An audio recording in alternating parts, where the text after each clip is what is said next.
Ir 11 metrų baudinys. 11 metrų baudinys į Šiaulių vartus. Lieka griebtis už galvos Edvinui Jasaičiui. Būtent jis stumtelėjo varžovą. Dar kartą epizodas čia. Orestas Buitkus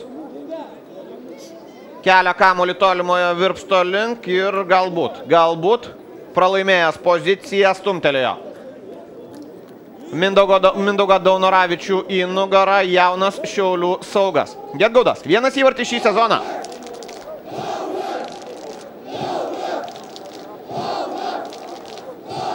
Jis prieš Sergejų Kosovą.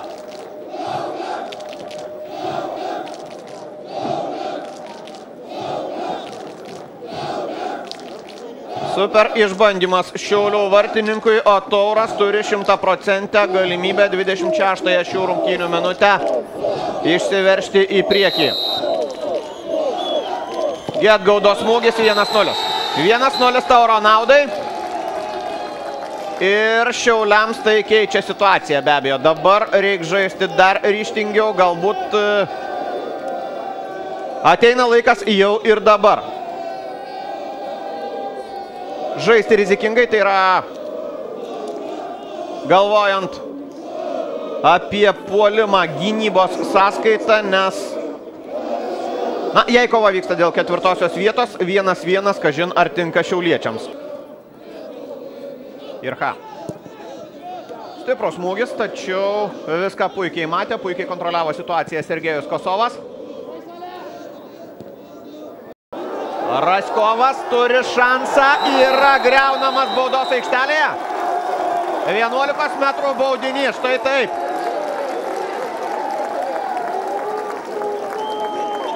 Kągi dėl šio epizodo tauragiškiai gali kaltinti tik patys save. Pagrindinė klaida buvo ne čia, tiesiog nepavyko, šiek tiek anksčiau, tiesiog pavyko išsivalyti kamuolio tada, kai jis atskriejo orų už nugarų. Varžovams užlindo Raskovas ir, jei neklystų, nuo Dariaus Regelskio galvos. Kamuolys atšoko po kojomis Šiaulių puolėjui. Geltona kortelė Mindaugui Daunoravičiui. Irgi viskas suprantama. Nutraukta labai pavojinga ataka ir taisyklės reikalauja tokioje situacijoje rodyti kortelę.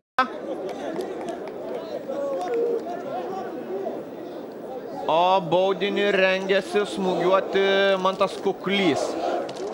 Galimybė įmušti 8-ąjį savo įvartį šiame čempionate. Šarūnas Kiljonas bandys gelbėti Taurą labai. Subtilioje situacijoje 4 minutės pridedamos ir atremia kamuolį Kiljonas. Fortūna ir dar kartą nusišypsojo tauragiškiam. Matome štai šį epizodą dar sykį.